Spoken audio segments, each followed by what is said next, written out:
ദൈവനാമത്തിൽ ഏവർക്കും സ്നേഹവന്ദനം. മനുഷ്യൻ ഏകനായിരിക്കുന്നത് നന്നല്ല, ഞാൻ അവന് തക്കതായ തുണയെ നൽകും എന്ന ദൈവീക ഹിതത്തിന്റെ ദൈവ തീരുമാനത്തിന്റെ ഫലമായി ഉടലെടുത്തതാണ് കുടുംബങ്ങൾ.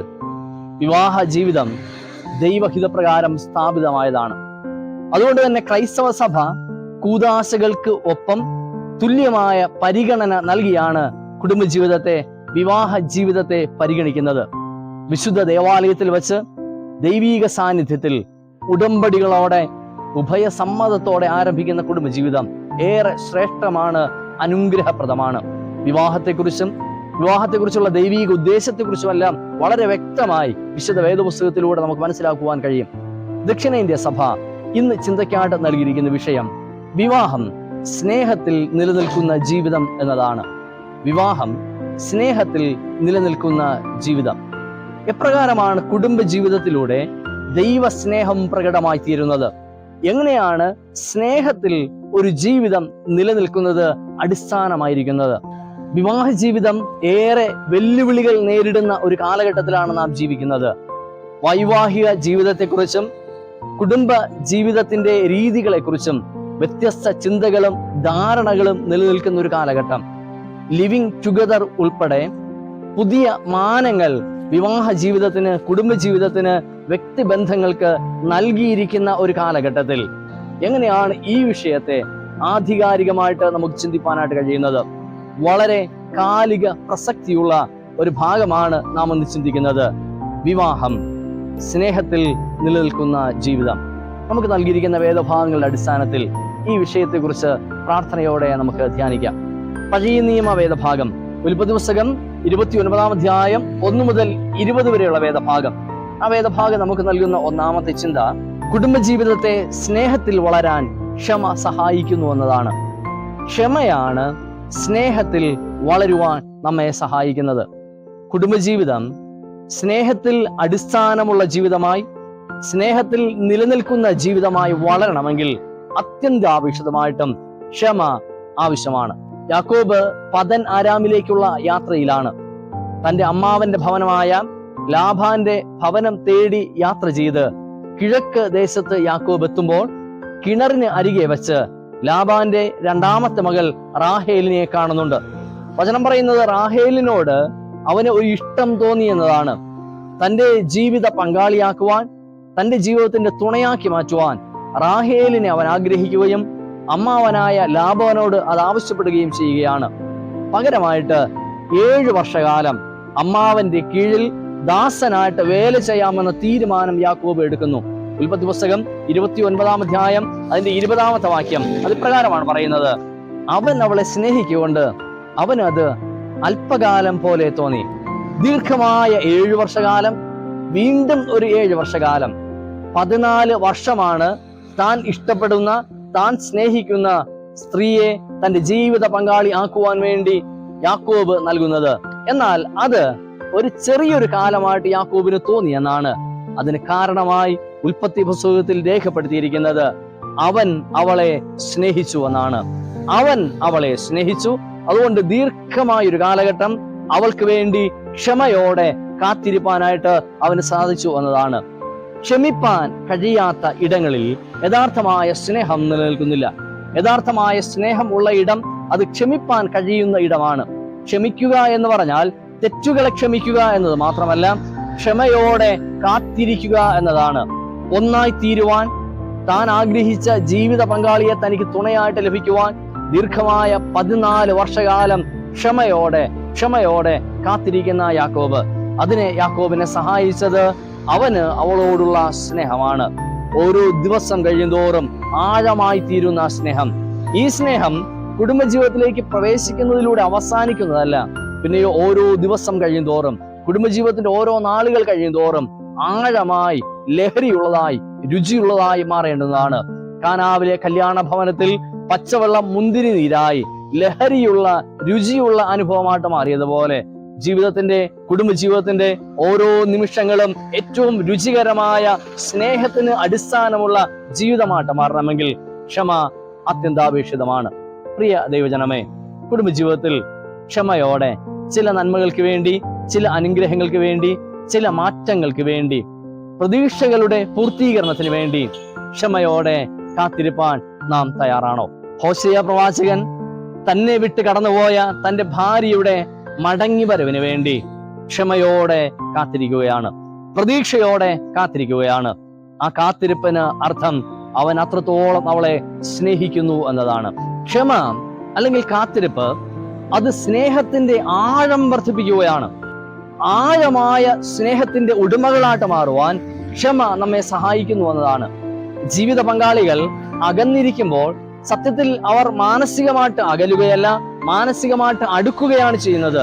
യഥാർത്ഥമായ സ്നേഹം ആ ഇടങ്ങളിലാണ് നമുക്ക് തിരിച്ചറിയുവാനായിട്ട് കഴിയുന്നത്.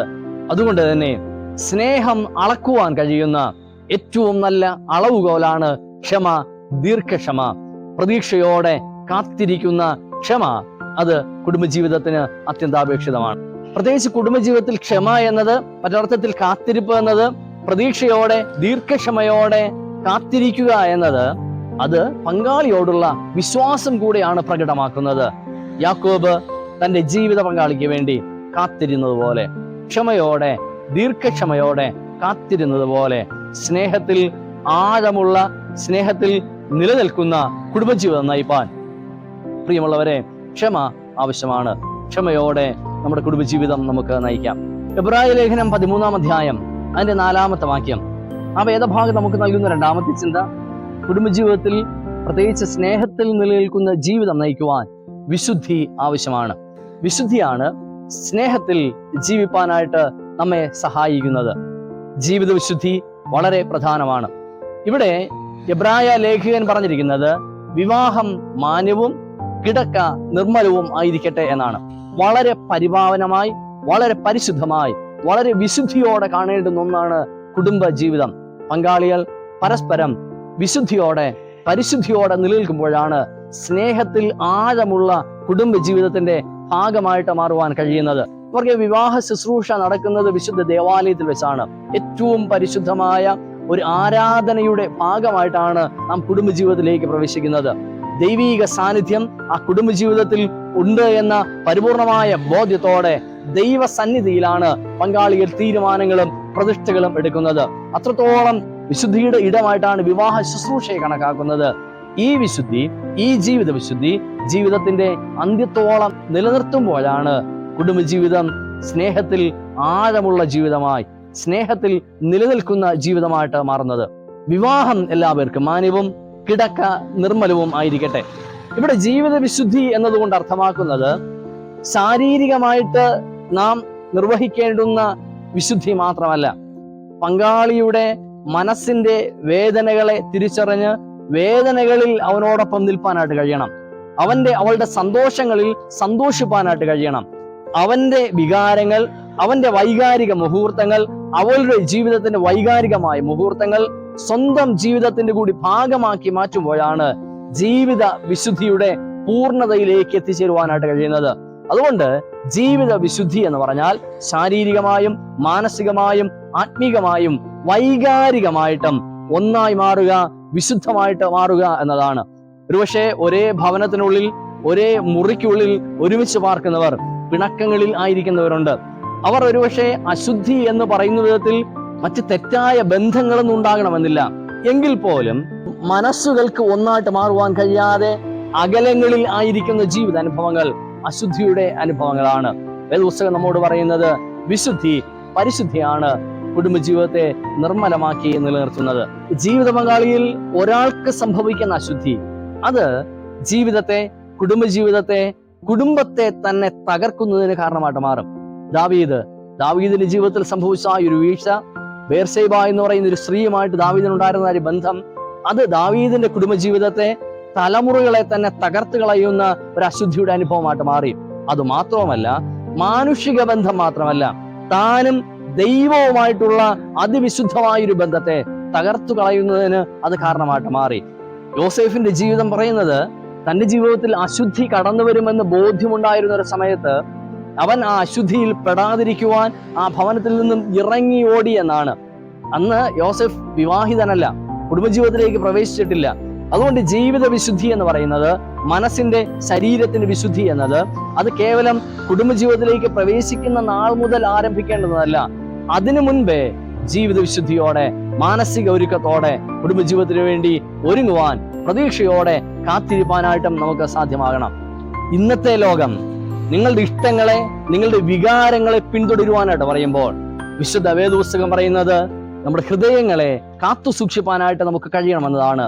തെറ്റിലേക്ക്, തെറ്റായ ജീവിതങ്ങളിലേക്ക്, കുടുംബങ്ങളെ, ബന്ധങ്ങളെ തകർത്തു കളയുന്ന തെറ്റായ തീരുമാനങ്ങളിലേക്ക് കടന്നു പോകാതെ നമ്മുടെ ജീവിതങ്ങളെ, നമ്മുടെ ചിന്തകളെ, നമ്മുടെ നടപ്പുകളെ കരുതുന്നിടത്താണ് വിശുദ്ധിയുടെ അനുഭവത്തിലൂടെ കുടുംബജീവിതം നയിപ്പാനായിട്ട് നമുക്ക് കഴിയുക. തിരിച്ചറിയുക, വിശുദ്ധി എന്നത് അതൊരു ഓൾഡ് ഫാഷൻ അല്ല. എക്കാലവും കുടുംബജീവിതങ്ങളെ, ബന്ധങ്ങളെ നിലനിർത്തുന്നത് ഈ ജീവിത വിശുദ്ധി തന്നെയാണ്. ഈ ജീവിത വിശുദ്ധി എന്നത് പങ്കാളിയെ അംഗീകരിപ്പാനും ബഹുമാനിപ്പാനും അവളുടെ ബലഹീനതകളെ മനസ്സിലാക്കുവാനും അംഗീകരിപ്പാനും കൂടി കഴിയുന്നിടത്താണ്. ചില ഇടങ്ങളിലെങ്കിലും മറ്റുള്ളവരുമായി, മറ്റ് ദമ്പതികളുമായിട്ട് തൻ്റെ ജീവിത പങ്കാളിയെ താരതമ്യം ചെയ്ത് സംസാരിക്കുന്ന ചില പങ്കാളികളെ നമുക്ക് കാണുവാനായിട്ട് കഴിയും. മറ്റൊരു വ്യക്തിയുമായിട്ട് തൻ്റെ ഭർത്താവിനെ, തൻ്റെ ഭാര്യയെ താരതമ്യം ചെയ്ത് വിശുദ്ധി തകരുകയാണ്, പ്രതീക്ഷകൾ തകരുകയാണ്. നമ്മുടെ സ്നേഹത്തെ കുടുംബജീവിതത്തിലൂടെ സുരക്ഷിതമാക്കി മാറ്റുവാൻ, തുറന്ന സംസാരങ്ങളിൽ, തുറന്ന സ്നേഹബന്ധങ്ങളിൽ, ആഴമേറിയ ദൈവീക വിശുദ്ധിയിൽ കുടുംബജീവിതം നയിപ്പാനായിട്ട് നമുക്ക് കഴിയണം. മൂന്നാമതായി, മത്തായി സുവിശേഷം 19-ാം അധ്യായം ആരംഭവാക്യങ്ങൾ, അത് നമുക്ക് നൽകുന്ന മൂന്നാമത്തെ ചിന്ത ഇതാണ്: വിവാഹം സ്നേഹത്തിൽ നിലനിൽക്കുന്ന ജീവിതമായിട്ട് മാറണമെങ്കിൽ സമർപ്പണമുള്ള, അർപ്പണമുള്ള ജീവിതം നയിപ്പാനായിട്ട് കഴിയണം.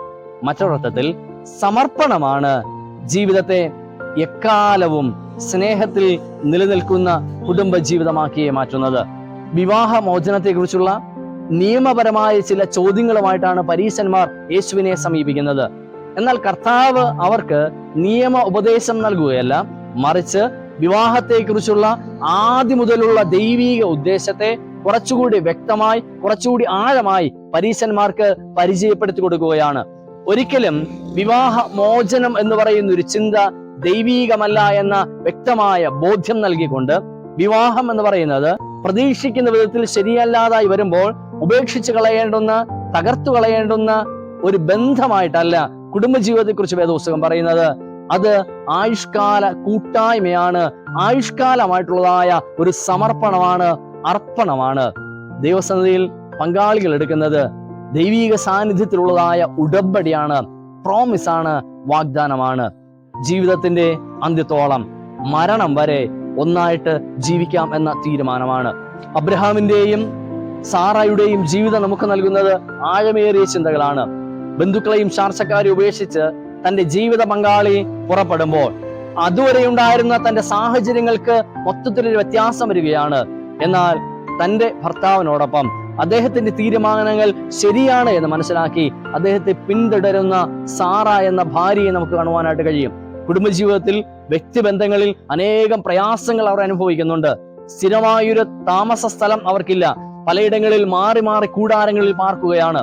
ദീർഘനാളുകൾ ഒരു കുഞ്ഞിനു വേണ്ടി കാത്തിരുന്നിട്ടും കുഞ്ഞിനെ ലഭിക്കാത്ത ജീവിത സാഹചര്യങ്ങൾ, ആ ഇടങ്ങളിലൊക്കെ തകർന്നു പോകാതെ ആ കുടുംബജീവിതം നിലനിർന്നത് പരസ്പരം അർപ്പണമുള്ള, സമർപ്പണമുള്ള ജീവിതം നയിപ്പാൻ കഴിഞ്ഞു എന്നതുകൊണ്ടാണ്.